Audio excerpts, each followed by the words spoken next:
Good morning all of you. ठीक है, मेरा नाम प्रांजल वैष्णव है।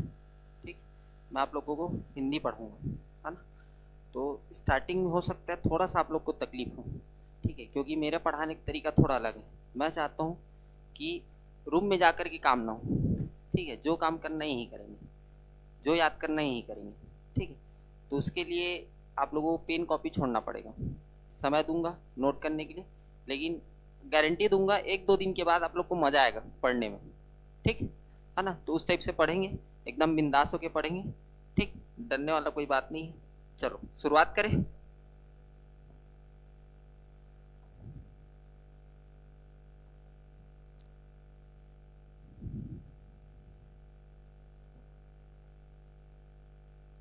तो सबसे पहले कॉपी पेन छोड़ देना। ठीक है, स्टार्ट करते हैं अपन। तो सबसे पहले हिंदी में अपन देखते हैं व्याकरणिक पद कौन कौन से हैं।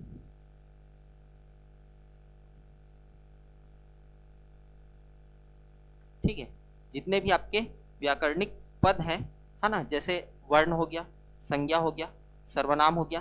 ठीक है, तो डायरेक्ट आपसे क्वेश्चन पूछता है कि संज्ञा कितने प्रकार का होता है। तो थोड़ा मन में कंफ्यूजन होता था, संज्ञा अरे 5 प्रकार है कि 6 प्रकार है कि 7 प्रकार है, आता है ना। ठीक है, तो उसी के बारे में अपन चर्चा करेंगे। तो सबसे पहले देखते हैं अपन वर्ण को। ये अपना पहला चैप्टर होगा, वर्ण। आ, ई, सब पढ़े। ठीक है, तो वर्ण कितने प्रकार के होते हैं बेटा? 2 प्रकार। कौन कौन सा है? स्वर वर्ण और व्यंजन वर्ण। अच्छा, हिंदी में अपन कुल कितने प्रकार के वर्ण पढ़ते हैं? हाँ, टोटल 52। कितने प्रकार के? 52। एक नया वर्ण ऐड हुआ है ना। तो देख लेना ऑप्शन में 52 दे रहा है कि 53 दे रहा है। ठीक है, वो शब्द है आपका ण। जैसे हरियाणवी में बोलते हैं ना बाड़क, बालक नहीं बोलते, क्या बोलते हैं? बाड़क, है ना। तो वही वर्ण है। ठीक है, ये कुछ इस प्रकार से दिखता है, ये। ठीक है, लिखाता भी ऐसी। प्रोनाउंस क्या होता है? अड़ा। प्रोनाउंस कैसे होता है? अड़ा, बाड़क। ठीक, तो ये 53वां वर्ण है, इसको व्यंजन में जोड़ा गया है। इसको बोलते हैं हम लोग विशिष्ट व्यंजन। क्या बोलते हैं? विशिष्ट व्यंजन। ठीक, तो देख लेना 52 दे रहा है कि 53वां दे रहा है। केंद्रीय हिंदी समिति जो है ना, उसके द्वारा ये वर्ण को जोड़ा गया है विशिष्ट व्यंजन के रूप में। ठीक, तो वर्ण 2 प्रकार के, कुल 52 वर्ण होते हैं। स्वर वर्णों की संख्या कितनी होती है? 11। ठीक है, 2 अयोगवाह होते हैं तो लेखन की दृष्टि से 13 हो जाते हैं, है ना। और व्यंजन की संख्या आपका 33। कितना? 33। ठीक, आगे देखते हैं हम लोग संधि कितने प्रकार का होता है, या संज्ञा, सॉरी, संज्ञा कितने प्रकार का होता है? कितने प्रकार का? 5। कौन कौन सा है? व्यक्तिवाचक, ठीक है, पूरा नहीं लिख रहा हूं, जातिवाचक, ठीक है, उसके बाद समूहवाचक, ठीक है, समूहवाचक। चौथा क्या आएगा? भाववाचक। और 5वां क्या आता है? पदार्थ या द्रव्यवाचक।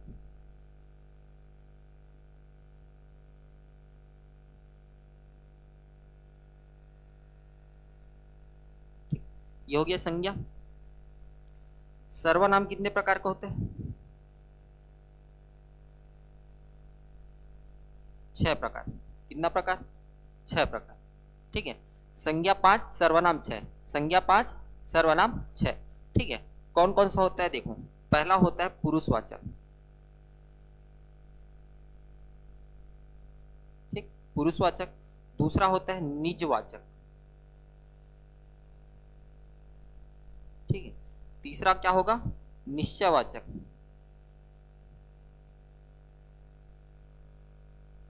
ठीक, चौथा होगा अनिश्चयवाचक।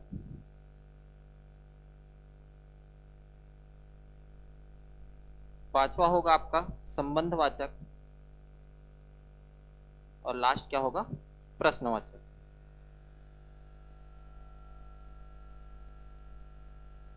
ठीक है, इसके ऊपर अपन क्वेश्चन भी करेंगे। अभी जो व्याकरणिक पद बता रहा हूँ ना, उसके ऊपर लास्ट में बताऊंगा इसका फायदा क्या है। कई क्वेश्चन ऐसे आते हैं, जैसे आपको दे दिया कि यह मेरा घर है, ठीक है।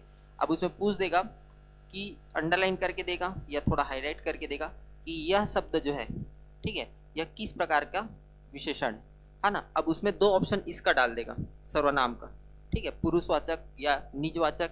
एक दे देगा आपको गुणवाचक और एक दे देगा आपको सर्वनामिक विशेषण, ठीक। तो अच्छा, अपने को टाइप्स पता रहेगा जब सर्वनाम का टाइप्स पता है, ठीक है, विशेषण का टाइप्स पता है, तो एलिमिनेट करते बन जाएगा। ये तो भाई सर्वनाम का प्रकार है, ये तो दूसरे का प्रकार है, ठीक है। तो दो तीन ऑप्शन ऐसे ही एलिमिनेट हो जाएंगे, दो नहीं होंगे तो कम से कम एक होंगे, ठीक। चलो, तो सर्वनाम कितने प्रकार का हो गया? 6 प्रकार का। तो इन 6 प्रकार में कौन कौन सा पढ़े हैं हम लोग? पहला क्या हुआ? पुरुषवाचक, दूसरा निजवाचक, तीसरा हो गया निश्चयवाचक, चौथा हो गया अनिश्चय, पांचवा संबंध और छठवा क्या है आपका? प्रश्नवाचक, ठीक। याद होते चल रहे हैं? पक्का? ऐसे ही मिटा दूंगा, लिखना है आप लोगों को, ठीक। चलो, लिखने दूंगा जहां पे अटकोगे, लेकिन कोशिश करना माइंड को वैसा डेवलप करो, ठीक। सर्वनाम के बाद देख लेते हैं अपन संधि, ठीक है, या संज्ञा सर्वनाम विशेषण देख लेते हैं। क्या देख लेते हैं? विशेषण। विशेषण कितने प्रकार का होता है बेटा? 4। तो आपका संज्ञा 5, सर्वनाम 6 और विशेषण कितना? 4, ठीक है। तो इसमें सबसे पहले आता है क्या? गुणवाचक विशेषण। दूसरा क्या होगा गुण के बाद? आपका सर्वनामिक विशेषण, ठीक है, सार्वनामिक विशेषण। तीसरा होगा आपका निश्चयवाचक, निश्चित, या इसको अपन बोल सकते हैं निश्चितवाचक विशेषण, ठीक है। एक सेकंड, टाइप्स देख लेता हूँ एक बार। सॉरी, निश्चित नहीं आएगा, आपका सर्वनामिक आता है, ठीक है। ये आएगा संख्या। संख्या में आता है निश्चित अनिश्चित, ठीक है, संख्यावाचक, ठीक। संख्या में आएगा निश्चित और अनिश्चित, ठीक। और चौथा आपका होगा परिमाणवाचक। परिमाण मतलब क्वांटिटी, ठीक है। इसमें भी निश्चित और अनिश्चित आते हैं, ठीक। तो विशेषण के कितने प्रकार हो गए? 4। गुणवाचक, सर्वनामिक विशेषण, संख्यावाचक और परिमाणवाचक। जैसे एग्जाम्पल के लिए यहीं पे मैं बता रहा था कि आपसे पूछा एग्जाम में, यह मेरा घर है, ठीक है, 4 ऑप्शन रख के दिया। पहला दे दिया आपको, ठीक है, यह में कौन सा विशेषण है, ठीक है, यह कौन सा विशेषण है, ऐसा करके पूछेगा। पहला ऑप्शन देगा पुरुषवाचक, ठीक है। दूसरा आपको दे देगा गुणवाचक, ठीक। तीसरा आपको दिया निश्चयवाचक और चौथा आपको दिया सर्वनामिक विशेषण।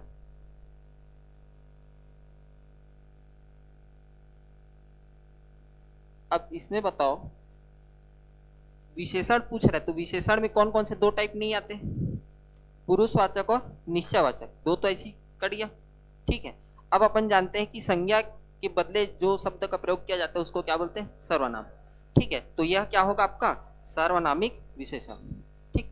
तो ऐसे इस टाइप से आपको क्या करते बनेगा? एलिमिनेट करते बनेगा, ठीक। तो उसके पहले हमको क्या पता होना चाहिए? हमको ये पता होना चाहिए कि विशेषण के कितने प्रकार हैं, सर्वनाम के कितने प्रकार हैं, इस टाइप से, ठीक।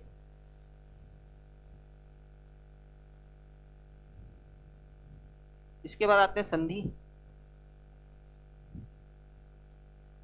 कितने प्रकार के होते हैं संधि? 3। कितने प्रकार के? 3। 5 मत बोलना, ठीक है। संधि कितने प्रकार के? 3। पहला क्या होता है? स्वर संधि। दूसरा व्यंजन संधि। और तीसरा क्या होता है? विसर्ग संधि।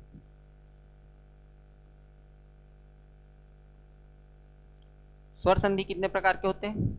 5। स्वर संधि कितने प्रकार के होते हैं? 5, ठीक है। कौन कौन सा? दीर्घ स्वर संधि, गूढ़ स्वर संधि, ठीक है, वृद्धि स्वर संधि, है ना। उसके बाद यड़ स्वर संधि, ठीक है, यड़ स्वर संधि, और लास्ट क्या आता है, अयादि स्वर संधि। ठीक, तो ये 5 प्रकार होते हैं इसके स्वर संधि के। लेकिन संधि कितने प्रकार, 3 प्रकार। समास कितने प्रकार के, 6 प्रकार के। समास के कितने प्रकार होते हैं, 6। ठीक है, पहला क्या होता है, तत्पुरुष समास। ठीक है, दूसरा क्या होगा आपका, कर्मधारय ले लो। ठीक है, चलो कर्मधारय, कर्मधारय और द्विगु के एक साथ लिखेंगे। ठीक, तत्पुरुष हो गया, द्वंद्व समास हो गया, द्वंद्व समास है ना, द्विगु समास। ठीक है, कर्मधारय। ठीक है, और बहुब्रीहि, बहुब्रीहि, बहुब्रीहि। ठीक है, और लास्ट क्या है, अव्ययी भाव समास। तो ये 6 प्रकार होते हैं किसके, समास के। ठीक, इतना नोट करो, फिर आगे बढ़ते हैं।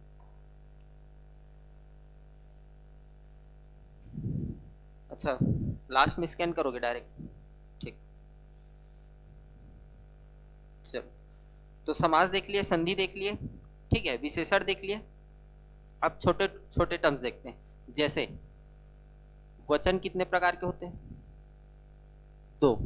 एक वचन और बहुवचन, एक वचन और बहुवचन। ठीक है, वचन हो गया। लिंग कितने प्रकार के होते हैं, 2। ठीक है, मुख्य रूप से 2। एक होता है क्या, पुल्लिंग, और एक क्या होता है, स्त्रीलिंग। ठीक, लिंग वचन। इसके बाद देख लेते हैं कारक। कारक कितने प्रकार का, 8। कितने प्रकार का होता है, 8। तो पढ़े होगे ना, कर्ता ने कर्म से। ठीक है, हाँ, ये कारक कितने प्रकार का होता है, 8 प्रकार का। ठीक है, क्रिया। ठीक है, कारक को याद रखना, इसका टाइप्स बाद में देखेंगे। ठीक है, बस प्रकार याद रखना, 8 प्रकार का होता है। ठीक, क्रिया, क्रिया 2 प्रकार का, सकर्मक और अकर्मक।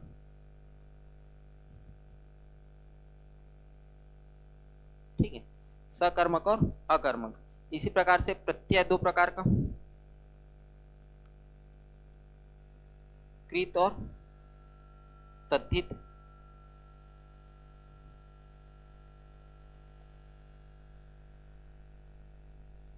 कृत प्रत्यय और तद्धित प्रत्यय। ठीक है, प्रत्यय हो गया वाच्य।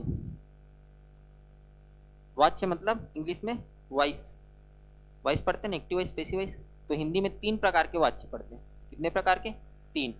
पहला होता है कृत्यवाच्य, कर्तृवाच्य, सॉरी, क्या होता है पहला, कर्तृवाच्य।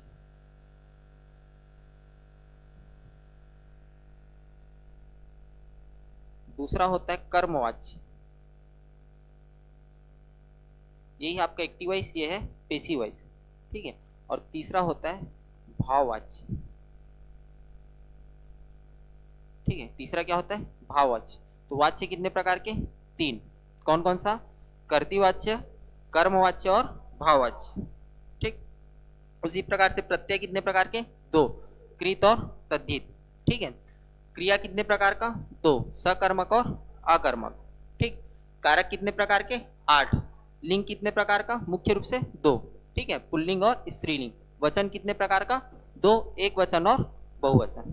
ठीक, इतना क्लियर है। धातु, धातु 2 प्रकार, एक कुल धातु और एक होता है यौगिक धातु। कुल धातु और यौगिक धातु। ठीक है, और कौन सा बच गया, वाक्य, वाक्य बचे। ठीक, तो वाक्य 2 प्रकार से पढ़ते हैं हम लोग। पहला हम लोग पढ़ते हैं अर्थ के आधार पर। अर्थ के आधार पर वाक्य कितने प्रकार के होते हैं, तो याद रखना है आपको, 8 प्रकार। ये बहुत बार पूछा जाता है। ठीक है, अर्थ के आधार पर वाक्य कितने प्रकार का होता है, 8 प्रकार। ठीक, और रचना के आधार पर होता है 3 प्रकार। रचना के आधार पर कितने प्रकार का होता है, 3। इसी 3 प्रकार से वाक्य से क्वेश्चन पूछा जाता है। कौन सा आपका सरल वाक्य है, कौन सा संयुक्त वाक्य है, ठीक है, कौन सा आपका मिश्र वाक्य है। तो 3 प्रकार के होते हैं। पहला होता है सरल वाक्य, दूसरा होता है संयुक्त वाक्य, और तीसरा क्या होता है आपका मिश्र वाक्य।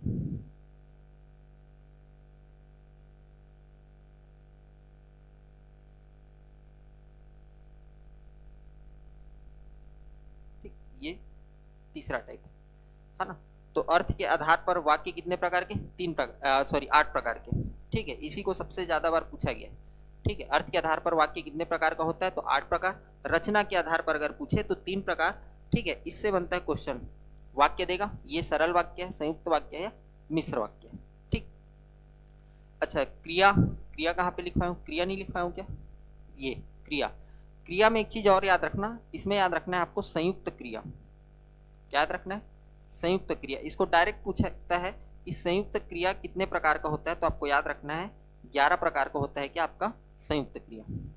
ठीक है, संयुक्त क्रिया, क्रिया कितने प्रकार का, 11 प्रकार का।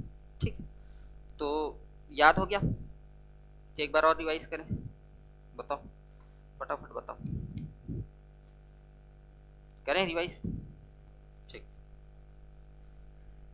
ये एकदम दिमाग में छपा होना चाहिए कि संज्ञा 5 प्रकार का होता है, सॉरी हाँ, संज्ञा 5 प्रकार का होता है, सर्वनाम 6 प्रकार का होता है, विशेषण 4 प्रकार का होता है। ठीक है ना, संधि 3 प्रकार का होता है, स्वर संधि 5 प्रकार का होता है। ठीक है, आपका समास 6 प्रकार का होता है, लिंग 2 प्रकार का होता है। ठीक है, कारक 8 प्रकार का होता है, प्रत्यय 2 प्रकार का होता है, वचन 2 प्रकार का होता है। ठीक है, वाक्य अर्थ के आधार, वाक्य जो है अर्थ के आधार पर 8 प्रकार का होता है। ठीक है, और आपका रचना के आधार पर 3 प्रकार का होता है। संयुक्त क्रिया 11 प्रकार होते हैं और क्रिया के 2 प्रकार होते हैं। ठीक है, अच्छा, और इसमें जो सर्वनाम है और विशेषण में है, इसका टाइप्स भी आपको एकदम मुंह जुबान याद होना चाहिए कि सर्वनाम में जो अपन टाइप पढ़ते हैं, ठीक है ना, कितने प्रकार पढ़ते हैं, 6 प्रकार। तो ये 6 प्रकार कौन कौन से, पुरुषवाचक, निजवाचक, निश्चयवाचक, अनिश्चयवाचक, संबंधवाचक और प्रश्नवाचक। विशेषण कितने प्रकार के होते हैं, 4।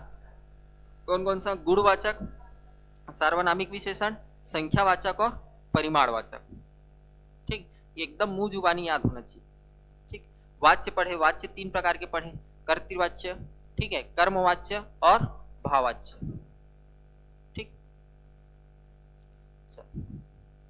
तो याद हो जाएगा पक्का।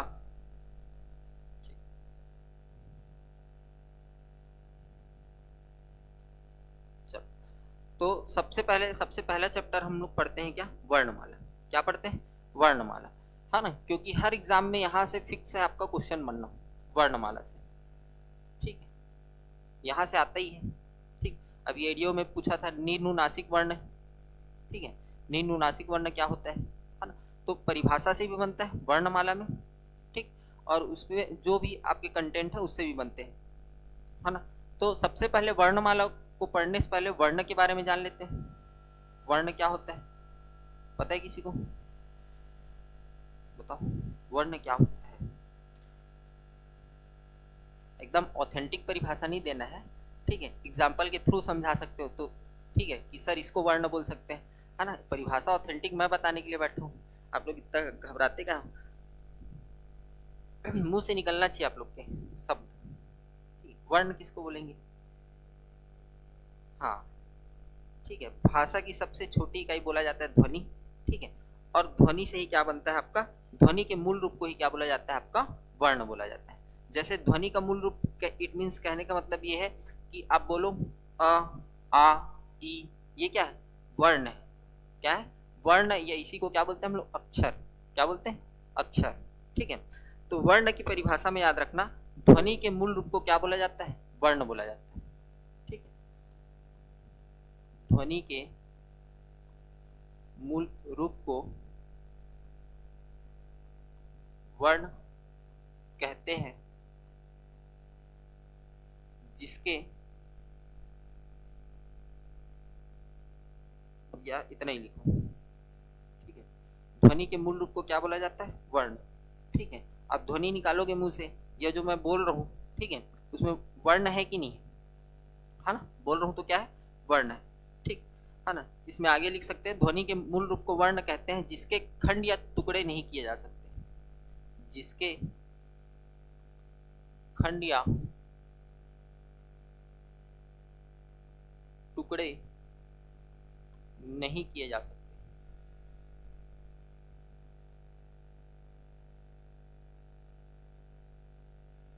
जैसे अ है, अ का खंड या टुकड़ा होगा क्या, नहीं होगा, ठीक है। ई का होगा क्या, नहीं होगा। ऊ का होगा क्या, नहीं होगा, ठीक है। तो ये क्या है, आपका वर्ण कहलाता है, ठीक है। इससे कोई अगर इसका टुकड़ा करेंगे तो कोई सार्थक ध्वनि नहीं बनेगा, ठीक। तो वर्ण क्या है, ध्वनि का मूल रूप है जिसके खंड या टुकड़े नहीं किए जा सकते। दूसरा परिभाषा लिखना, मानव मुख से उच्चारित होने वाली सबसे छोटी सार्थक ध्वनि,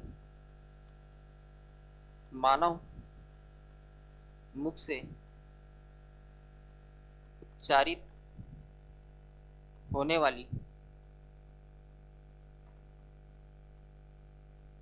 सबसे छोटी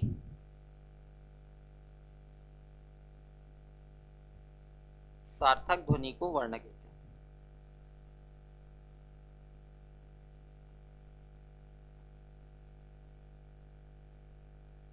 ठीक है।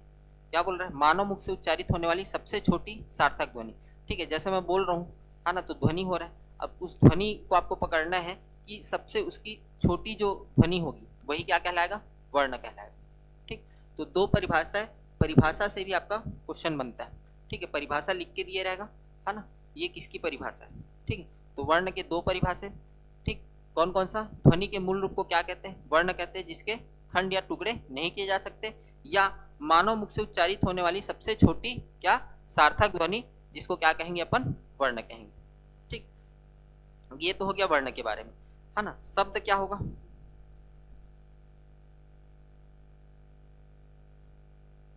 हाँ, शब्द किससे बनेंगे, ये थोड़ा सा दिमाग लगाना। वर्णों को ही लिखेंगे तो क्या बनेगा, शब्द बनेगा, है ना। जैसे मैं राम लिख रहा हूं, ठीक है, राम, तो राम को वर्ण विच्छेद भी पढ़ेंगे, तो राम को कैसे लिख सकते हैं हम लोग, र धन अ धन, सॉरी, र धन आ धन म धन अ, ये वर्ण विच्छेद कहलाता है ना, ठीक है। तो ये क्या, ये सभी क्या है, ध्वनिया है, वर्ण है। इन्हीं वर्णों का व्यवस्थित क्रम है, वर्णों का व्यवस्थित क्रम ही क्या कहलाए, आपका शब्द कहलाए। तो शब्द क्या बना हमारा, राम, क्या बना, राम, ठीक है। तो परिभाषा में हम क्या लिख सकते हैं, वर्णों का ऐसा, वर्णों का व्यवस्थित समूह जिससे हमको सार्थक ध्वनियों के वर्णों का ऐसा व्यवस्थित समूह जिससे निश्चित अर्थ की उत्पत्ति होती है, उसको क्या बोलेंगे, शब्द कहेंगे, ठीक है। तो शब्द क्या होगा, वर्णों का ऐसा व्यवस्थित समूह जिससे निश्चित अर्थ की उत्पत्ति होती है, उसे शब्द कहते हैं, ठीक है। उसे क्या बोलेंगे, शब्द बोलेंगे, ठीक है ना। तो वर्णों का व्यवस्थित समूह क्या कहलाता है जी, शब्द कहलाता है, ठीक है। या अपन बोल सकते हैं, या अपन एक परिभाषा और लिख सकते हैं कि सार्थक ध्वनियों का व्यवस्थित समूह, ये भी बोल सकते हैं, सार्थक ध्वनियों का व्यवस्थित समूह शब्द कहलाता है,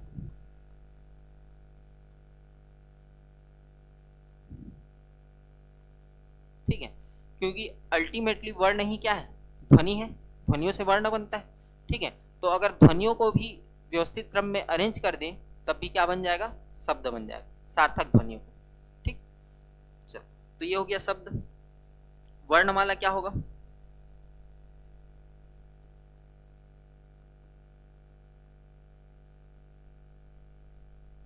वर्णमाला किसे कहेंगे,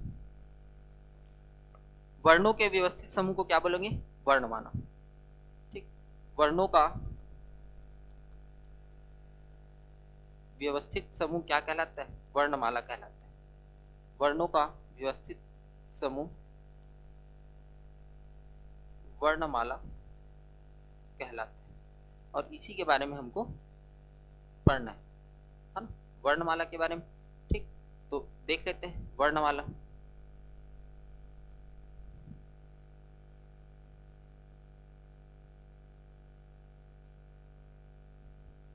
वर्णमाला में सबसे पहले अपन क्या देखते हैं? स्वर वर्ण। इनकी संख्या कितनी है? 11। कितना है? 11। ठीक है, स्वर वर्णों की संख्या कितनी है? 11। इसी में आपका आता है अयोगवा। क्या आता है? अयोगवा। इसकी संख्या 2 है, अम और आहा। ठीक है, लिखते हैं तो हम लोग अ से आहा तक लिखते हैं। तो लेखन की अगर दृष्टि से स्पष्ट रूप से देगा आपके एग्जाम में। ठीक है, लेखन की दृष्टि से है ना, स्वर वर्णों की संख्या कितनी है, तब लेना 13। और अगर सिंपल पूछे कि स्वर वर्णों की संख्या कितनी है, तो 11। ठीक, इसके बाद व्यंजन वर्ण आता है। ठीक है, जिसकी संख्या कितनी है? 33। ठीक है, इसके बाद आता है आपका संयुक्त व्यंजन। ठीक है, इनकी संख्या कितनी है? 4। छ, त्र, ज्ञ और स्र। ठीक है, और लास्ट क्या आता है? उच्छिप्त या द्विगुण। द्विगुण बोलते हैं, या इसी को क्या बोला जाता है? उच्छिप्त व्यंजन। अड़ और ढ, इनकी संख्या कितनी है? 2। ठीक है, संयुक्त व्यंजन कौन कौन से हो गए? छ, त्र, ज्ञ और स्र। ठीक है, अच्छा, इसमें प्रोनाउंस के हिसाब से जैसे श्रृंगार है ना, तो ये वाला स्र उपयोग नहीं होता है, हमेशा बार बार पूछा जाता है। कौन सा होता है? ये श्री। री का प्रोनाउंस हो रहा है ना, तो मात्रा क्या लगता है? री। ठीक है, तो इसको स्र मत पढ़ना है ना, इसको बहुत बार पूछता है। ठीक, श्रृंगार को शुद्ध शुद्ध शब्द पहचानिए करके देता है। ठीक, चलो, व्यंजन में भी, इसमें भी कैटेगरी है। पहला आएगा स्पर्श व्यंजन। स्पर्श व्यंजन की संख्या कितनी है? 25। कितना है? 25। ठीक है, इसमें आपका आता है क वर्ग, च वर्ग, ट वर्ग, त वर्ग और प वर्ग। ठीक है, इसको कचट तप पढ़ते हैं। क्या पढ़ते हैं हम लोग? कचट तप। ठीक है, तो क वर्ग में क, ख, ग, घ, अंगा। च वर्ग में च, छ, ज, झ, इया। ट वर्ग में ट, ठ, ड, ढ, ण। ठीक है, त वर्ग में त, थ, द, ध, न। और प वर्ग में प, फ, ब, भ, म। ठीक, लिख देता हूं इसको। ख, ग, घ, अंगा, च, छ, ज, झ, इया, ट, ठ, ड, ढ, ण, त, थ, द, ध, न, प, फ, ब, भ और म। ठीक है, इसी में आपका आता है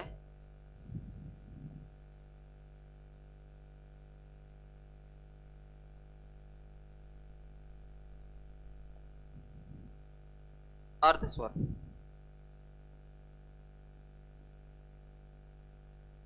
इसको बोलते हैं अर्धस्वर। सुनो, अर्धस्वर। अंतस्थ व्यंजन को इसको बोलते हैं अंतस्थ या अर्धस्वर। तो कई बार आपको अंतस्थ ना दे करके क्या देगा? अर्धस्वर। ठीक है, अंतस्थ व्यंजन। ये क्या होता है? य, र, ल और व। ठीक है, एक आपको देता है उष्म या संघर्षी। उष्म व्यंजन, या इसी को बोला जाता है क्या? संघर्षी व्यंजन। ठीक है, तो दोनों नाम आपको याद होना चाहिए, अर्धस्वर या अंतस्थ, उष्म या संघर्षी। ठीक है, ये क्या होता है? श, श, श, ह।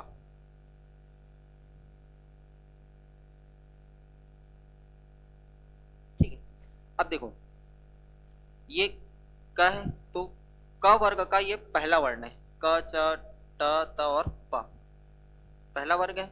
ये दूसरा वर्ग है क छ, ये तीसरा, ये चौथा और ये पांचवा। ठीक है, तो क वर्ग का पहला वर्ण, क वर्ग का दूसरा वर्ण, क वर्ग का तीसरा वर्ण। ठीक है, तो जब अपन आगे और वर्गीकरण पढ़ेंगे तो इसका उपयोग होगा। इसी में आपको मैं बताता हूँ क्या, पंचमाक्षर। क्या बताता हूँ? पंचम अक्षर। ये हर वर्ग का पांचवा वर्ण क्या कहलाता है आपका? पंचम अक्षर या पंचमाक्षर बोलते हैं। क्या बोलेंगे? पंचमाक्षर। ठीक है, इसके बहुत सारे नाम हैं। इसी को बोला जाता है क्या? अनुनासिक वर्ण। क्या बोला जाता है? अनुनासिक वर्ण। या इसी को क्या बोल सकते हैं हम लोग? नासिक्य वर्ण। क्या बोलते हैं? नासिक्य वर्ण। ठीक है, अनुनासिक वर्ण ऐसा वर्ण जिसके उच्चारण में हवा नाक और मुंह दोनों से निकले। आप बोल के देखो अंगा, तो नाक से भी निकलेगा और मुंह से भी निकलेगा। ठीक है, माँ बोल के देखो तो नाक और मुंह दोनों से हवा निकलता है। नासिक्य बोला गया है क्योंकि नाक से हवा निकल रहा है। ठीक है, तो इसको आगे और पढ़ेंगे तो याद रखना है, पंचमाक्षर को ही क्या बोला जाता है? अनुनासिक वर्ण या नासिक्य वर्ण। ठीक है, और पंचमाक्षर कौन होते हैं? हर वर्ग का पांचवा वर्ण। हर वर्ग का पांचवा वर्ण। क्लियर है क्या यहां तक? बताओ भाई, यहां तक कोई समस्या? क्लियर है? आगे बढ़े? चलो, अब हम लोग इसी को डिटेल में पढ़ेंगे। ठीक है, पहले हम लोग देखते हैं स्वर वर्ण से लेकर पूरा द्विगुण तक। ठीक है, चलो, तो पहला अपन देखते हैं स्वर वर्ण। स्वर वर्ण। ठीक, स्वर वर्ण क्या होता है? अगर इसकी परिभाषा की बात करूं तो क्या बोल सकते हैं? देखो, स्वर वर्ण सबसे पहले तो आपको याद रखना है, स्व आश्रित वर्ण को स्वर वर्ण बोला जाता है।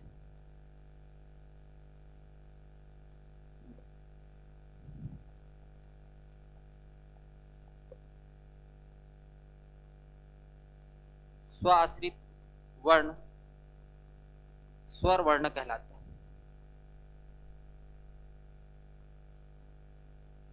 अब क्यों इसको स्वाश्रित बोल रहे हैं?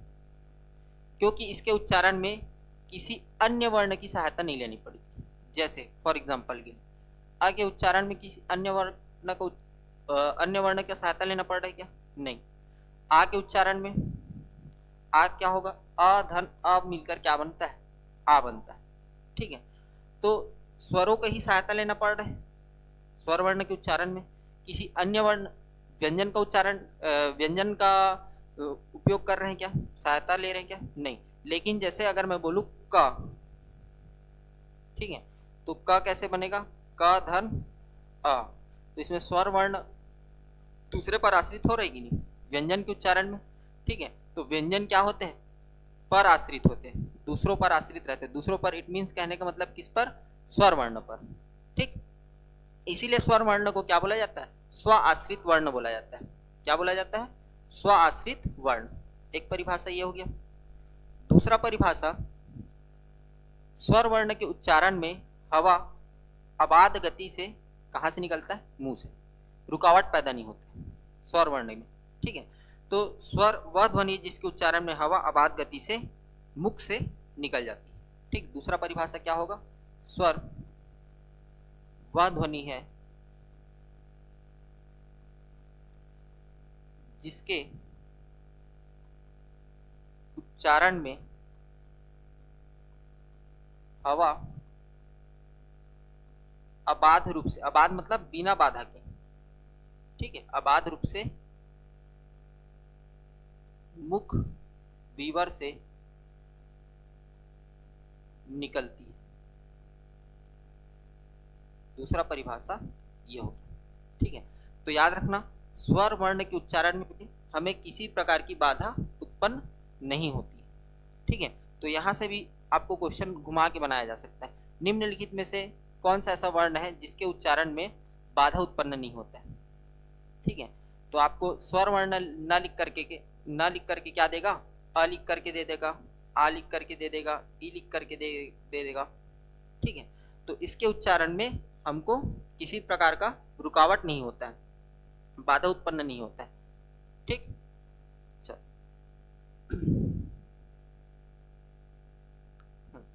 तीसरा अपन देखते हैं, स्वर वर्ण के उच्चारण में या स्वतंत्र रूप से बोले जाने वाले वर्ण को क्या बोलते हैं हम लोग? स्वर वर्ण बोलते हैं। ठीक है, स्वतंत्र रूप से बोले जाने वाले वर्ण स्वर वर्ण कहलाते हैं। स्वर वर्ण कहलाते हैं। ठीक है, स्वतंत्र रूप से बोला जाता है, किसी का सहायता नहीं लेना पड़ता स्वर वर्णों को बोलने में। ठीक है, तो ये तीसरा परिभाषा हो गया। और कौन सी परिभाषा है देख लेते हैं।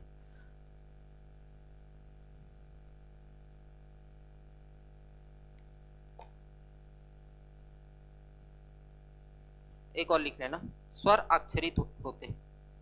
स्वर जो है अक्षरिक होते हैं। अब ये इसकी विशेषता में आ गया। ठीक है, स्वर वर्ण की विशेषता क्या होते हैं? ये अक्षरिक होते हैं। अक्षरिक कहने का मतलब क्या है? अक्षरिक कहने का मतलब ये है बेटा कि स्वरों के द्वारा अक्षर का निर्माण होता है। ठीक है, अर्थात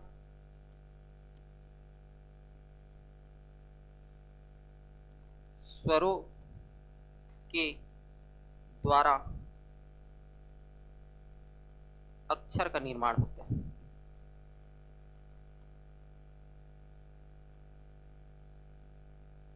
ठीक, कैसे स्वरों के द्वारा अक्षर का निर्माण होता है? देखो, ख, तो ख धन अ, ये मिलकर अक्षर बना रहे, वर्ण बना रहे, तो स्वर का सहायता लेना पड़ रहा है। कुछ भी ले लेते हैं और च ले लेते हैं। ठीक है, तो च धन अ, ठीक है ना। इसी प्रकार से जैसे को ले लेते हैं, को बोलते हैं, तो को कैसे लिखेंगे?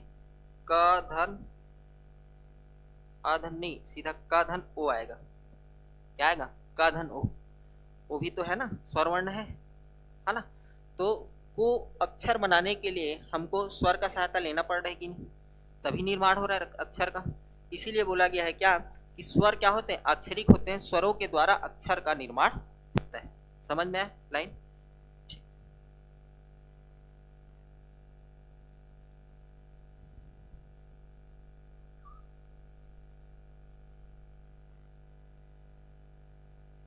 आगे बढ़े, अब देख लेते हैं वर्ण को। ठीक है, तो सामान्य स्थिति में स्वर वर्ण कितने होते हैं? 11। संख्या कितनी इनकी? 11। ठीक है, अ, आ, ई, ई, उ, ऊ, ठीक है, ए, ओ और औ। ठीक, अच्छा, स्वर वर्ण का जो उच्चारण है ना वो देर तक किया जाता है, ये भी याद रखना। ऐसा बोलते हैं ना, बच्चे पढ़ाते हैं कैसे बोलते हैं? ठीक है, पहली क्लास या KG1 KG2 में आ ऐसा बोलते हैं, और क बोल के दिखाओ, क, ख। तो जो व्यंजन वर्ण है उनका उच्चारण क्या होता है? थोड़े देर के लिए होता है, अल्प समय के लिए होता है, लेकिन स्वर वर्णों का उच्चारण देर तक किया जाता है। ठीक है, तो याद रखना स्वर वर्णों का उच्चारण देर तक किया जाता है। ठीक, चलो, इसी में अयोग हुआ।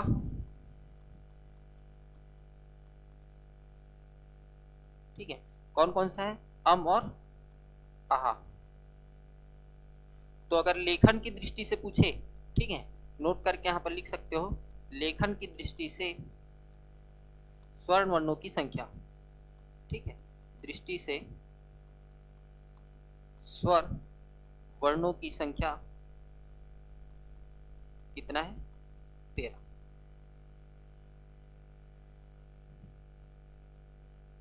नहीं, री री सी कर ऐड नहीं होता। अच्छा, हाँ हाँ, आ, ठीक, एक छूट गया है ना, री री सी का बीच में, यहाँ पे ऊ के बाद री आता है, ऊ के बाद क्या आता है?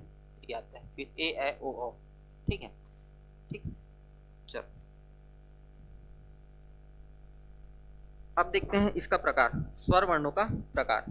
ठीक, तो प्रकार में देख लेते हैं। अच्छा, प्रकार में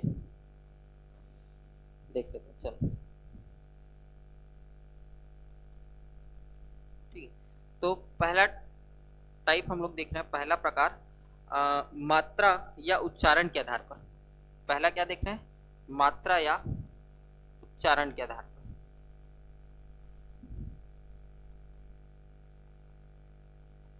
प्रकार को याद रखना, और प्रकार में किसके आधार पर पूछा जा रहा है ये भी याद रखना।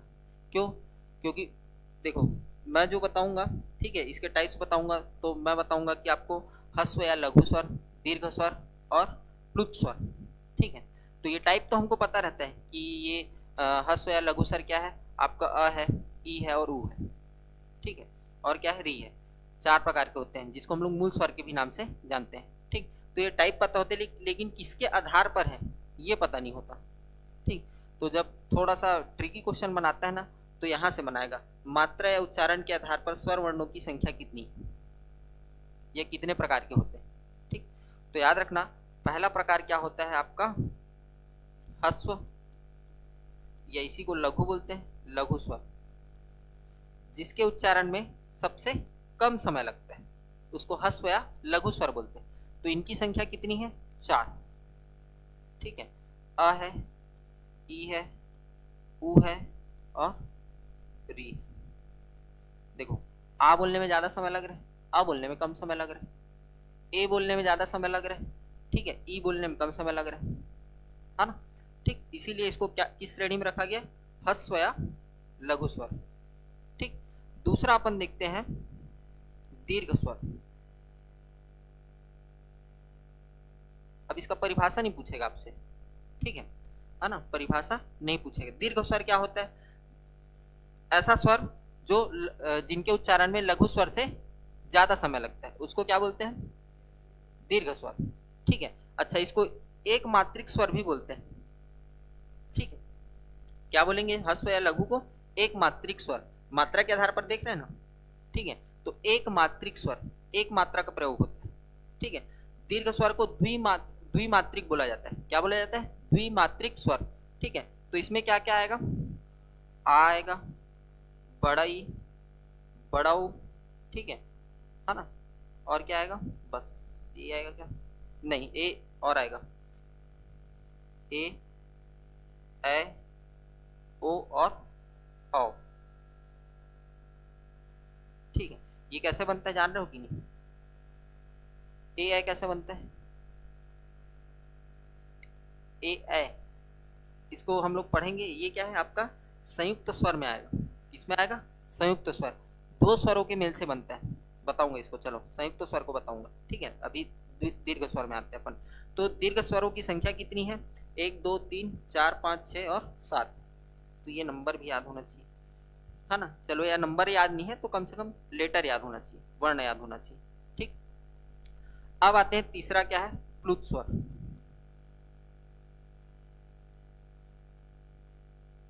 ठीक है। प्लुत स्वर या त्रिमात्रिक बोला जाता है। अच्छा, इसका ये भी याद रखना, त्रिमात्रिक स्वर भी बोला जाता है, इसको पूछा जाता है ना, त्रिमात्रिक स्वर। ऐसा स्वर जिनके उच्चारण में, ठीक है, 3 मात्राओं का समय लगता है। कितने मात्राओं का? 3 मात्राओं का समय लगता है, उसको क्या बोलेंगे हम लोग? त्रिमात्रिक स्वर, ठीक है। जैसे आप ओम बोलो,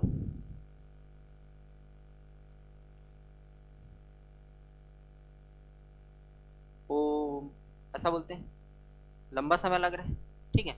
तो इसी को बोला जाता है क्या? आपका प्लुत स्वर व प्लुत स्वर या त्रिमात्रिक स्वर, ठीक है। इसका साइन क्या रहता है? इस तरीके से, ठीक। संस्कृत में आपको इस वर्ण का ज्यादा प्रयोग देखने को मिलेगा, हिंदी में विलुप्त हो गया है। ओम भी लिखते हैं तो हम लोग ओम लिख देते हैं, है कि नहीं? ठीक है। संस्कृत जब पुस्तक पढ़ोगे तो उसमें इसी प्रकार से लिखा रहता है ओम, ठीक है। तो जिसमें 3 मात्राओं का समय लग रहा है उसको क्या बोलेंगे हम लोग? प्लुत स्वर या त्रिमात्रिक स्वर, ठीक है। इसके बाद उत्पत्ति के आधार पर देख लेते हैं।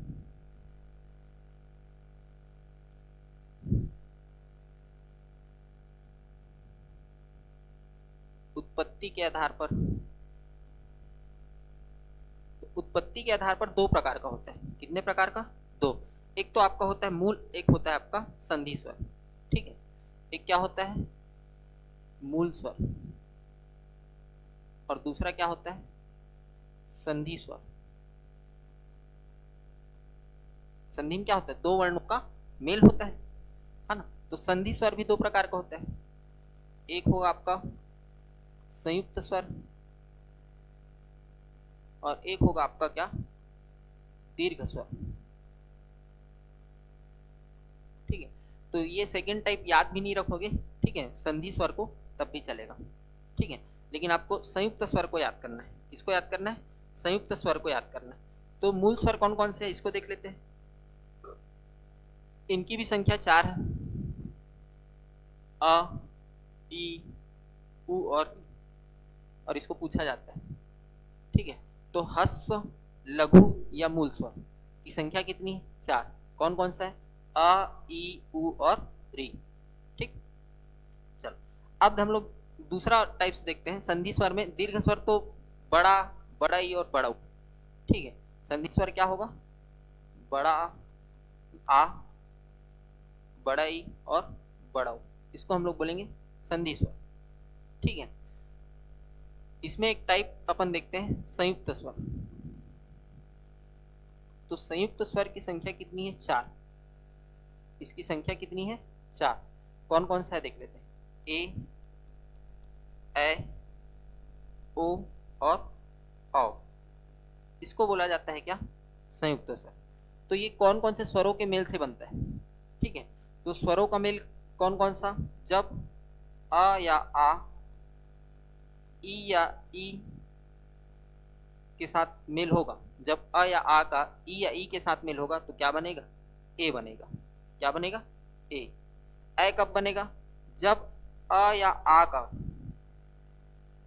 ठीक है, ए या ए से मेल हो। जब अ या आ का ए या ए से मेल हो तब क्या बनेगा? ए। ठीक, ओ कब बनेगा? जब अ या आ का उ या उ से मेल हो तब क्या बनता है? ओ। जब अ या आ का ओ या औ से मेल हो तब क्या बनेगा? औ। ये याद रखना, ये संधि में काम आएगा। किसमें काम आएगा? संधि में। संधि में एक तो पहचान बताऊंगा, दूसरा कि वर्ण से कैसे पहचानना है। कि जब वर्ण को प्रोनाउंस करेंगे तो जो मात्रा आता है, जैसे ए की मात्रा आ गया, ए की मात्रा आ गया, ठीक है, तो वो प्रोनाउंसिएशन बताऊंगा, तो उस प्रोनाउंसिएशन में ये मात्रा आपको याद होना चाहिए। तो जब पूछ देता है कि कौन कौन से वर्णों का मेल हो रहा है, संधि विच्छेद करने में काम आता है। इसमें आता है काम? विच्छेद करने में। ठीक, चलो, तो ये आपका क्या होता है? स्वर वर्ण समाप्त होता है। ठीक है, स्वर वर्ण हो गया। अब इसमें एक और याद रखना, मौखिक स्वर। क्या याद रखना है आपको अलग से? मौखिक स्वर, इसको भी पूछा गया है। मौखिक स्वर, मौखिक स्वर की संख्या बेटा 3। कितना है? 3। अ, आ और ई।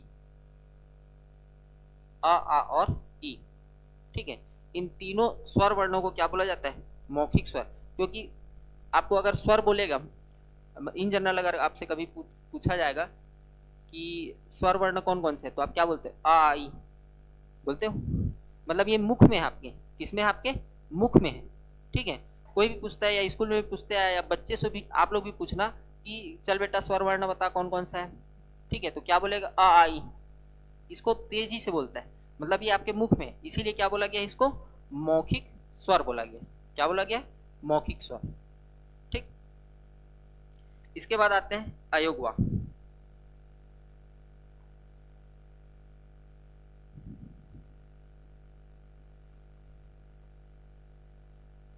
तो अम और आहा, ये क्या है? अयोगवा है। ठीक है, तो ये तो ना तो पूर्णतः स्वर है ना व्यंजन है। ठीक है, हमेशा आप देखना स्वर वर्ण के बाद और व्यंजन वर्ण के पहले। जैसे अंत लिखो, अंत। ठीक है, तो इसमें अगर इसका वर्ण विच्छेद करूं तो अ धन, ये मात्रा हो गया अम की, ठीक है, प्लस त धन अ, ये होगा अंत। तो देखो स्वर वर्ण के स्वर वर्ण के बाद और व्यंजन वर्ण के पहले इसका उपयोग होता है। ठीक है ना? तो ये ना तो पूर्णतः स्वर है ना तो पूर्णतः व्यंजन है। ठीक, ये याद रखना। तो इसमें लिखना, ठीक,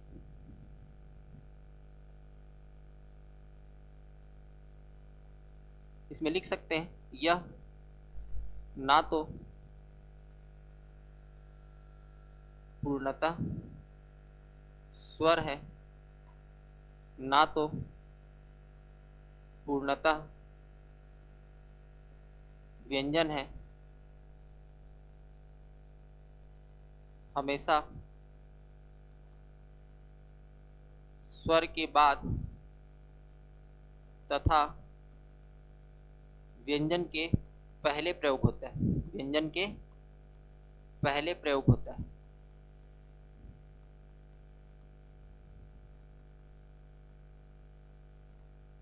ठीक, एग्जाम्पल के लिए लिख सकते हो, जैसे अंत लिखा था, ठीक है, तो अधन तधन अ, ठीक, इस प्रकार से एग्जाम्पल के लिए लिख सकते हो, बता सकते हो। ठीक है, रंग देख लेते हैं, जैसे रंग, ठीक है, तो र धन अ धन अम की मात्रा धन ग धन अ, ग में हलंत चिन्ह है, हल चिन्ह, ठीक है ना। तो इस प्रकार से वर्ण विच्छेद भी किया जाता है, कई बार वर्ण विच्छेद भी पूछा जाता है आपसे, है ना। तो इस प्रकार से वर्ण विच्छेद भी किया जाता है। ठीक, चलो, तो ये क्या हो गया आपका अयोग हुआ। ठीक, अब आते हैं अनुस्वार और अनुनासिक। ठीक, अनुस्वार क्या होता है? अनुस्वार यही होता है अम की मात्रा। इसका पहचान क्या है? सिरो रेखा के ऊपर में बिंदु। ठीक है, इस लाइन को क्या बोलते हैं हम लोग? सिरो रेखा। और इसको क्या बोलते हैं? हल चिन्ह। क्या बोला जाता है? हल चिन्ह। ठीक है, तो स्वर के बाद आने वाला ये क्या होता है? अनुस्वार क्या होता है? स्वर के बाद आने वाला व्यंजन होता है। इसकी ध्वनि नाक से निकलती है, मतलब इसके उच्चारण में, ठीक है, ये याद रखना, इसके उच्चारण में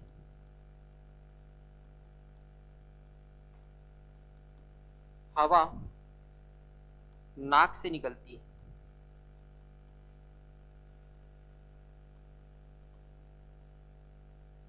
ठीक है, रंग, अंत, ये तो है, कंठ, दंत, ठीक है, या जो कोई नाक से बोलता है, नाक से बोलने वाले सुने हो कि नहीं, है ना, उसमें देखना ऐसा आता है, साउंड आता है ना, थोड़ा सराउंडिंग साउंड, है कि नहीं? तो वही है क्या आपका अनुस्वार। ठीक है, एग्जाम्पल क्या है? ठंड, दंत, कंठ। ठीक है, तो ये क्या है आपका अनुस्वार, है ना। बोलते नहीं, नाक से बोलते भिन्न बनाते तो स्पष्ट बोलो। ठीक है, तो उन लोग अम के मात्रा का ज्यादा उपयोग करते हैं, ज्यादा पढ़ लिए रहते हैं अम की मात्रा को, है कि नहीं? ठीक, तो ये क्या हो गया आपका अनुस्वार। अनुनासिक क्या है?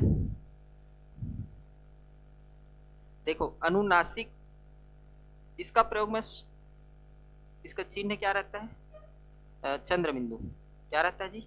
चंद्र बिंदु।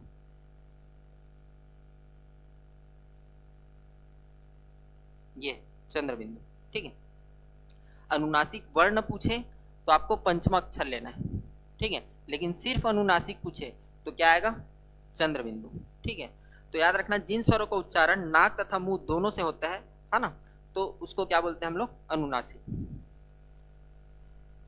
जिन स्वरों का उच्चारण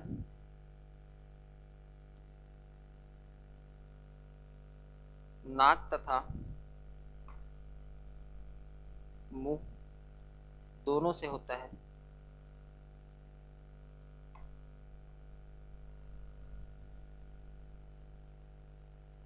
अनुनासिक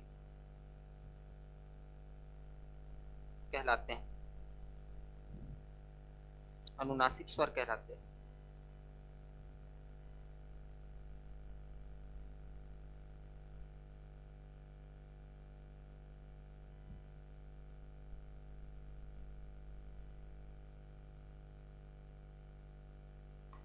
ठीक, जैसे फॉर एग्जाम्पल के लिए यहां पर लिख रहा हूं चांद,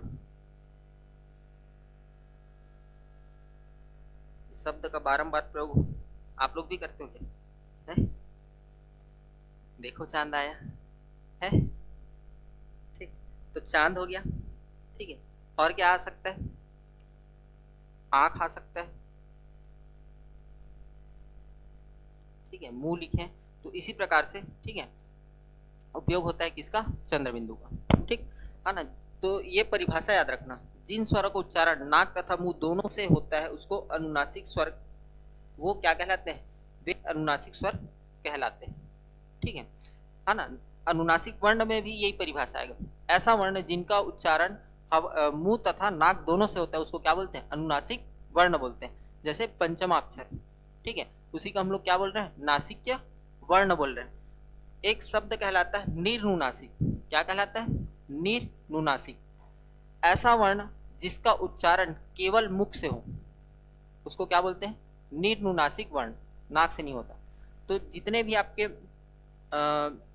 अनुस्वार है, अनुनासिक है, ठीक है, इसको भी बता देता हूँ निर्नुनासिक वर्ण, क्योंकि इसको एक बार अभी रिसेंटली पूछा गया है, ठीक,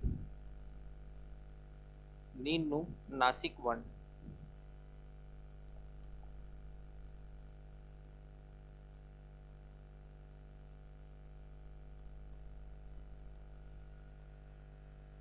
ऐसा वर्ण जिसका उच्चारण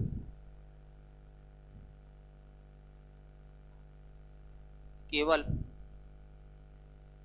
मुख से होता है,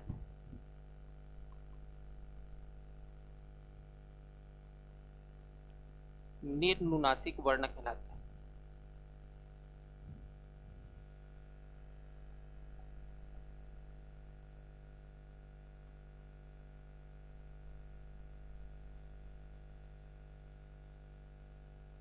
राइटिंग समझ में आ रहा है ना, ठीक। अब देखो इसमें अपवाद है, अपवाद क्या है, अपवाद बताता हूं, अनुस्वार है, नहीं, ठीक है, अपवाद अनुस्वार नहीं है, ठीक है ना। देखो अपने शब्द में छुपा है निर्नुनासिक, मतलब नाक से हवा नहीं निकलेगा, तो कहां से निकलेगा, मुंह से निकलेगा, बोलेंगे तो, ठीक है। तो वही बोल रहा है ऐसा वर्ण जिसका उच्चारण केवल मुख से होता है निर्नुनासिक वर्ण कहलाते हैं। तो इसमें किसको छोड़कर, छोड़कर को याद रखो तो सब वर्ण आ जाएगा, किसको छोड़कर, ठीक है, आपका अनुस्वार, अनुनासिक और पंचमाक्षर, बाकी जितने भी वर्ण हैं स्वर वर्ण भी इसी में आ जाएंगे, आ ई उ, ठीक है, री और क से पूरा ज्ञा ज्ञानी तक, ठीक। लेकिन छोड़ना किसको है, अनुस्वार, अनुनासिक और पंचमाक्षर, बाकी सभी वर्ण किस में आएंगे, निर्नुनासिक वर्ण कहलाते हैं, ठीक है। चलो विसर्ग, विसर्ग के बारे में पढ़ लेते हैं, ठीक है।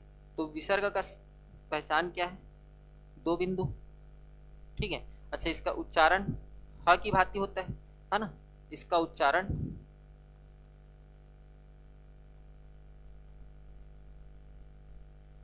ह की तरह होता है ना। जैसे लिख लेना अतः प्रातः, ठीक, अतः प्रातः, ठीक। और कंठ वर्ग के अधीन आता है, पढ़ेंगे अपन कौन कौन से वर्णों का उच्चारण कहाँ कहाँ से होता है ना, ठीक। चलो तो ये आपका स्वर वर्ण हो गया, ठीक। यहां तक कोई समस्या, ये बताओ कोई चीज समझ में ना आया हो, अयोगवा, अनुस्वार, अनुनासिक, ठीक है ना, संयुक्त स्वर, ठीक है, और आपके मौखिक स्वर, ह्रस्व स्वर, लघु स्वर, यहां तक सभी क्लियर, ठीक।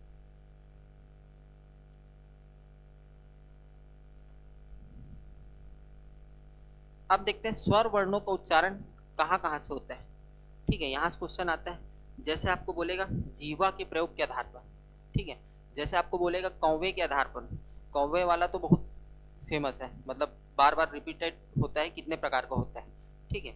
तो कौवे के आधार पर दो प्रकार, कौवा मतलब समझते हो, गले के पास ऐसे टॉन्सिल लटकते रहता है, ठीक है, उसी को बोला जाता है कौवे, ठीक है। उसी का अलग नाम है अली जीवा, क्या बोलते हैं, अली जीवा, ठीक। ओठों की स्थिति के आधार पर, ठीक है, स्वर वर्णों का उच्चारण कहाँ कहाँ से होता है, तो ये सभी पूछा जाता है, तो इसको एक बार देख लेते हैं। तो स्वरों का वर्गीकरण, ठीक है, स्वरों का वर्गीकरण, तो सबसे पहले देख लेते हैं जीवा के आधार पर। जीवा मतलब जीव, ठीक। जीवा के आधार पर 3 प्रकार के होते हैं, ठीक है। अग्रस्वर, जिनका उच्चारण जीभ के सामने से होता है ना, शीर्ष से होता है, शीर्ष वाले भाग से। एक होता है मध्य स्वर, और लास्ट क्या होगा, पश्च स्वर। क्या होगा, पश्च स्वर, ठीक। तो आपको याद रखना है, 2 को याद रखना, किन्हीं 2 को, ठीक। तो याद रखना मध्य स्वर को याद रखना है आपको। किसको याद रखना है, मध्य स्वर। तो मध्य स्वर में याद रखना, मध्य स्वर में क्या आएगा, अ। क्या आएगा जी, अ। अब इसको भी पूछा जाता है, बारंबार पूछा गया, ठीक है। जीवा के आधार पर मध्य स्वर का उच्चारण, मतलब मध्य स्वर की श्रेणी में कौन सा वर्ण आता है, ठीक है। तो क्या आएगा, अ। अग्र में याद रखना ई, ई, उ और उ, ठीक है। अग्र में क्या याद रखोगे, ई, सॉरी ई आएगा, एक सेकंड रुको, ऊ नहीं आएगा जी, ऊ नहीं आएगा, ए आएगा। क्या आएगा, ए और ए, ठीक है। ई ए और ए, ई ए और ए, ठीक है। तो इसको कैसे याद रखना है, इमली खाते हो, इमली, और सामने में एकदम इमली को खाओगे तो कैसा लगता है, एकदम टाइस खट्टा लगता है ना। तो ई से इमली याद रखना, ई से क्या याद रखना, इमली, ठीक है।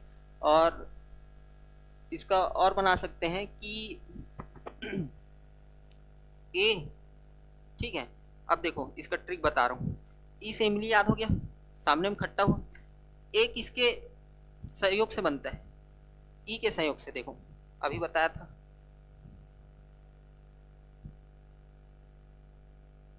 ये देखो ए किसके सहयोग से बन रहा है, ई के सहयोग से बन रहा है। ई आएगा तभी ए आएगा और ए आएगा, ठीक है ना। तो ये याद हो जाएगा, अग्रस्वर याद हो जाएगा कि नहीं होगा, बताओ। एक तो ई याद रखना, ई से इमली, जीभ के पहले ही शीर्ष भाग में पड़ता है, तो ई से इमली खट्टा लगता है। और ई आया मतलब ए आएगा, ठीक है। तो मध्य स्वर में तो ए, अ को याद रखना ही है, मध्य स्वर में अ, अग्र स्वर में ई और ए, तो ई के साथ बड़ा ई भी आएगा और ए के साथ ए भी आएगा। और बचा किसमें, पश्च स्वर में। तो जो आएगा, आ हो गया, उ हो गया, बड़ा उ, ओ और औ, ठीक। री नहीं आएगा, री नहीं आएगा, ठीक। तो याद हो जाएगा अग्र, मध्य और पश्च स्वर, ठीक। जीवा के प्रयोग के आधार पर। आगे देखते हैं ओठों की स्थिति के आधार पर। दूसरा अपन देखते हैं ओठों की स्थिति के आधार पर।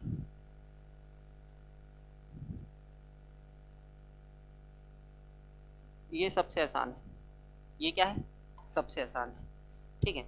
तो ओठों की स्थिति के आधार पर एक तो होता है वृत्तमुखी, एक क्या होता है, अवृत्तमुखी। 2 प्रकार के होते हैं। पहला होगा क्या, वृत्तमुखी, या इसी को गोलक बोल सकते हैं, वृत्तमुखी या इसी को गोलक, ठीक है ना। तो वृत्तमुखी आप प्रोनाउंस करो तो किसमें आपका वृत्ताकार आकृति बनता है ओठों का, हाँ, ऊ में बनेगा। अब छोटा ऊ बनेगा तो बड़ा ऊ भी आएगा। और एक वर्ण ओ, और ओ और औ दोनों में बनेगा।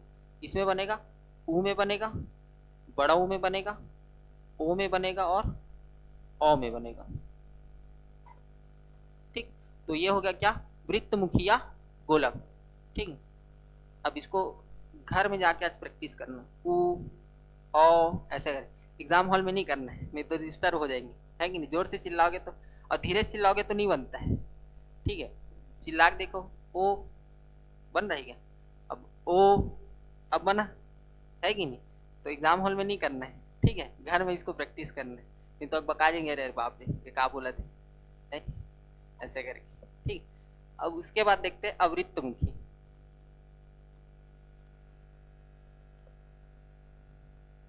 है ना, या इसको बोलते हैं अगोलक। और आजकल वैसे भी चीटिंग वीटिंग का चिल्ला दिए तो चेकिंग वेकिंग करने लग जाएंगे, ये कैसे चिल्ला रहे हैं ऐसे करके, है कि नहीं, देखे हो कि नहीं, है।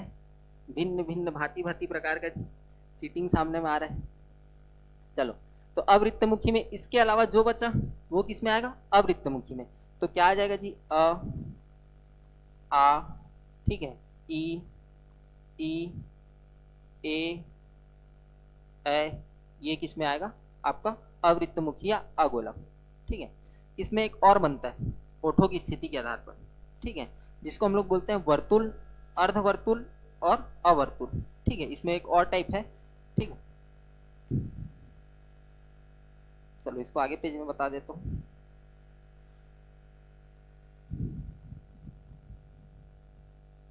ओठों की स्थिति के आधार पर एक और टाइप। ठीक है, अब देखो क्या हो गया है, इन सभी को बारंबार पूछा गया है। ठीक है, तो इससे अब नहीं बनाते हैं। अब जो दो टाइप बताऊंगा उससे क्वेश्चन बनाएगा। ठीक है, एक तो ओठों की स्थिति के आधार पर वृत्त और अवृत्त बहुत इजी है ना, तो इतना इजी देता नहीं है आजकल। ठीक है, थोड़ा घुमाने की कोशिश करते हैं। तो ओठों की स्थिति के आधार पर जब हम लोग दूसरा टाइप पढ़ेंगे हो सकता है उसमें से क्वेश्चन बनाए। ठीक है, तो इसमें अपन देखते हैं क्या, आपका वर्तुल, अर्धवर्तुल और अवर्तुल। ये भी गोलाकार बनेगा। कैसा बनेगा? गोलाकार। ठीक है, वर्तुल कहने का मतलब क्या है? गोलाकार। ठीक है, पूरा गोला बनेगा, है ना। अर्धवर्तुल मतलब आधा गोला। ठीक है, और अवर्तुल मतलब गोला बनेगा ही नहीं।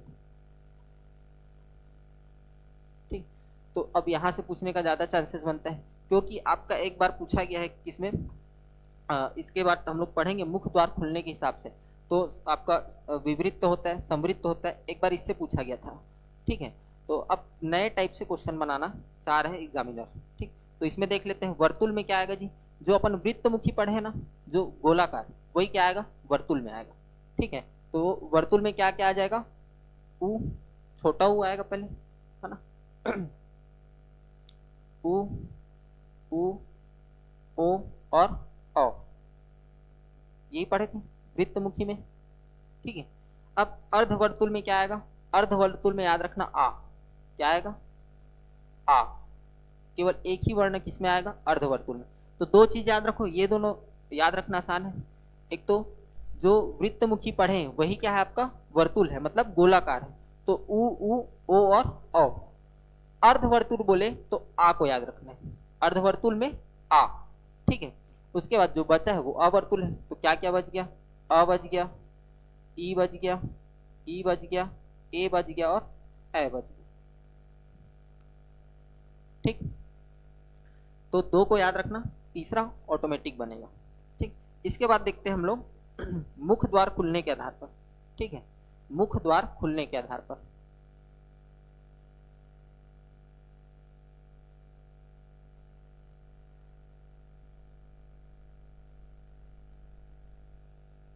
मुख द्वार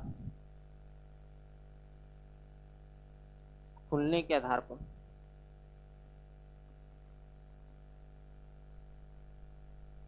ठीक, ये कितने प्रकार के होते हैं? ठीक है, तो इसमें चार प्रकार पढ़ेंगे। कितने प्रकार? चार। ठीक है, पहला हम लोग पढ़ेंगे विवृत। ठीक है ना। क्या है पहला टाइप? विवृत। ठीक है, उसके बाद अर्ध विविध। दूसरा क्या आएगा? अर्ध विविध।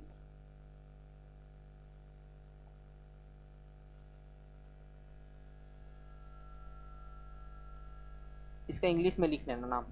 इसका होता है ओपन, मतलब मुंह क्या होगा? पूरा ओपन होगा। अर्ध का मतलब होगा हाफ ओपन।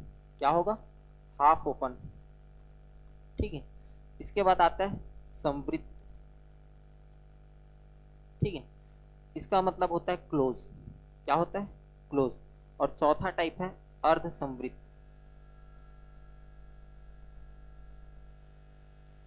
इसका मतलब होता है हाफ क्लोज।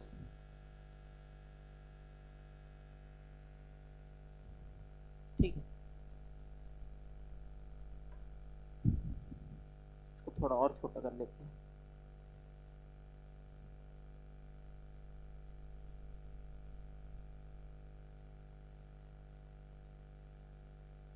चलो, अब देखते हैं कि पूरा मुख किस में खुलता है। पूरा मुंह, आ बोलो, आ खुल रहा है।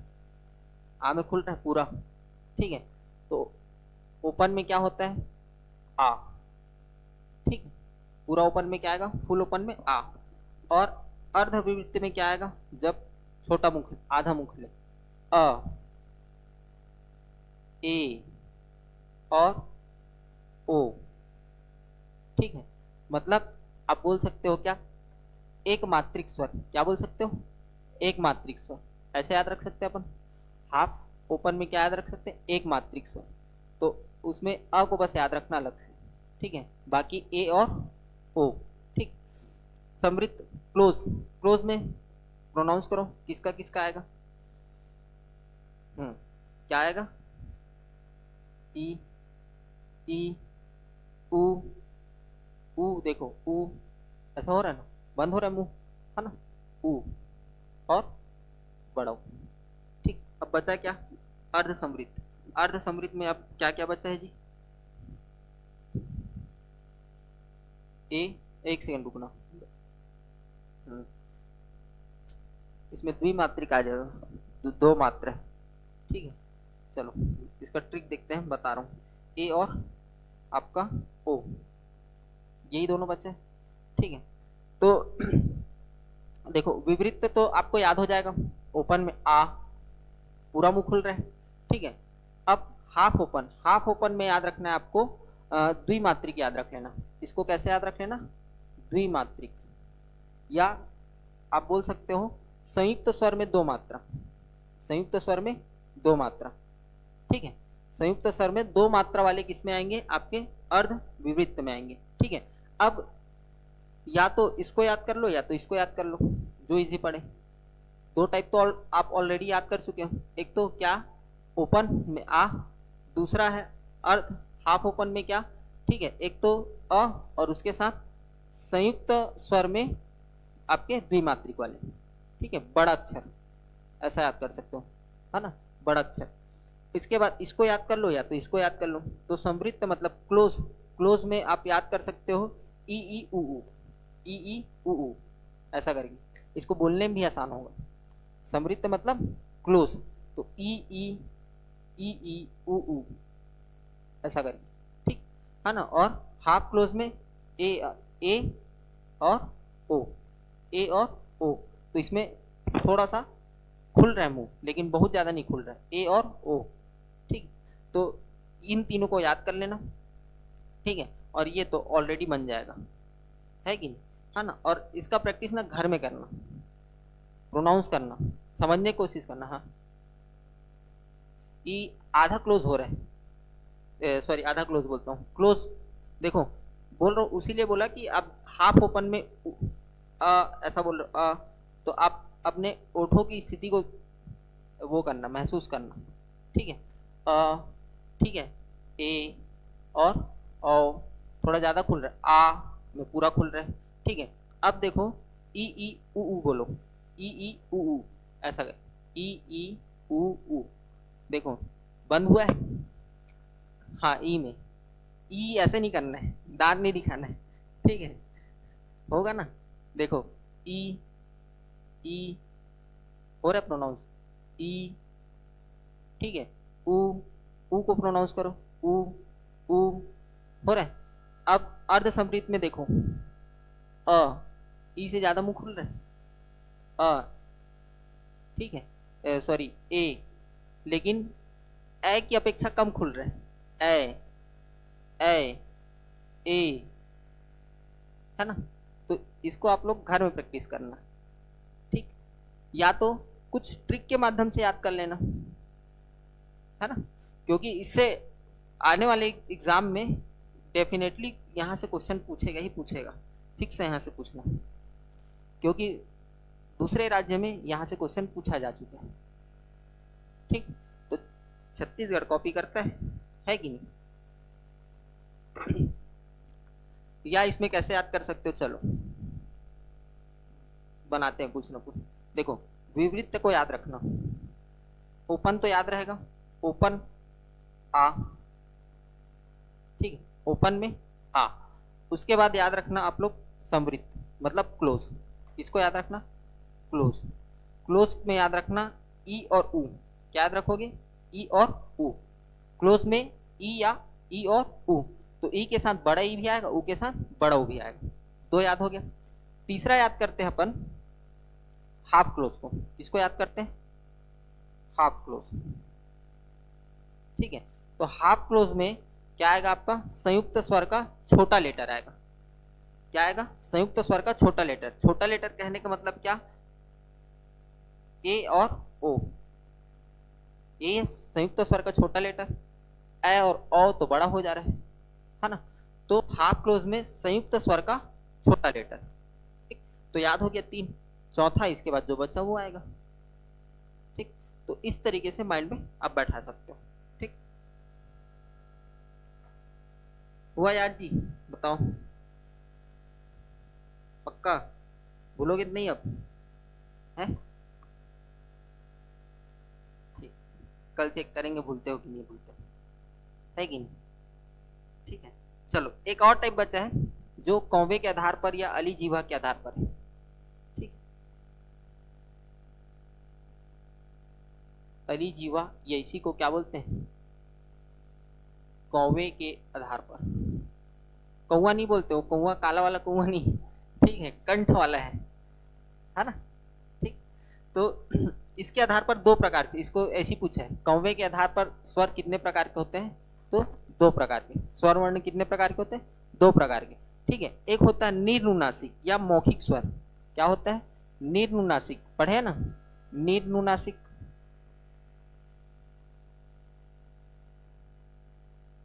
या इसी को बोला जाता है क्या? मौखिक स्वर, जिसका उच्चारण केवल मुख से होता है। किससे होता है? मुख से, तो इसीलिए क्या बोला जा रहा है? मौखिक स्वर। उसके बाद एक होता है अनुनासिक स्वर। दूसरा क्या होता है? अनुनासिक स्वर।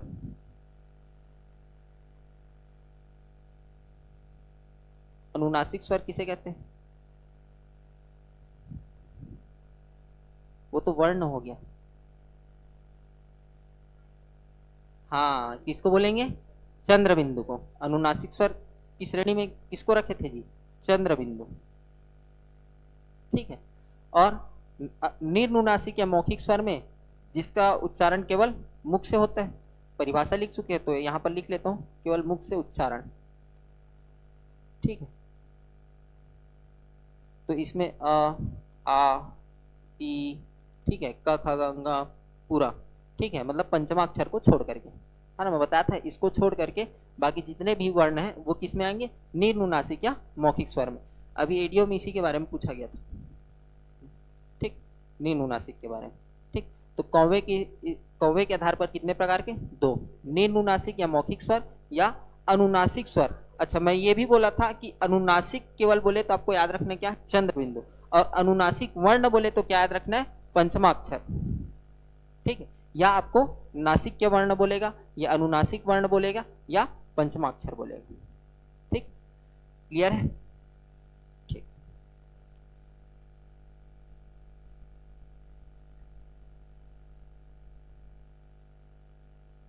तो आज यहीं तक रखते हैं, कल व्यंजन वर्ण को पढ़ेंगे। ठीक है ना? तो ये आज कंप्लीट होता है आपका पूरा क्या? स्वर वर्ण। ठीक है, इसको बहुत अच्छे से पढ़ना। ठीक है, इधर तो बहुत इजी इजी है ना? एक बार पढ़ोगे याद हो जाएगा, है ना? केवल आपको मेहनत किस में करना मैं बता रहा हूँ, इसमें। ठीक है, ये मुख्य द्वार खुलने के आधार पर है। इसी को बस आपको जैसा समझ में आता है ना? मैं जैसा बताऊं आप वैसा भी याद कर सकते हो, या आप जब घर में पढ़ोगे ना तो आपको जैसा समझ में आता है आप वैसा इसको एकदम दिमाग में बैठाना है। बाकी सब इजी है, हो जाएगा वो एक दो बार पढ़ोगे तो। ठीक, हाँ, एक एक चीज को एकदम क्रिस्टल क्लियर लेके पढ़ना। ठीक है, ताकि कंफ्यूजन की स्थिति मत हो। ठीक है ना? और जो व्याकरणिक पद है उसको बिना कॉपी देखे, ठीक है, एक बार माइंड में रिवाइज करना कि कितने प्रकार पढ़े हैं। और दो तीन, जैसे मैं बताया कि आपको सर्वनाम का प्रकार याद होना चाहिए। ठीक है, पांच प्रकार पांचों याद होना चाहिए। विशेषण के चार प्रकार चारों याद होना चाहिए। इसमें सबसे ज्यादा कंफ्यूजन होता है पांच और चार में। ठीक है ना? तो इसको एकदम माइंड में बैठा के रखना कि हाँ, छः छः और विशेषण का चार। ठीक है, तो 6 और 4 में बहुत कंफ्यूजन होता है, ठीक है, क्योंकि जब टाइप्स पूछता है ना तो दोनों मिक्स हो जाता है, ठीक है, क्योंकि हम लोग पढ़ेंगे परिमाणवाचक जो विशेषण होता है, ठीक है, तो वो क्या है, क्वांटिटी है, तो उसमें भी निश्चित अनिश्चित आता है। तो निश्चित अनिश्चित कनेक्ट कहाँ से हो जाता है दिमाग में, आपके निश्चयवाचक सर्वनाम और अनिश्चयवाचक सर्वनाम से, ठीक है। तो ये दोनों अलग अलग हैं, इसीलिए टाइप को बोल रहा हूँ, फोर्स कर रहा हूँ कि टाइप याद रखना है आपको, ठीक। चलो, तो यहीं पर एंड करते हैं आज के लिए। धन्यवाद, थैंक यू आप सभी का।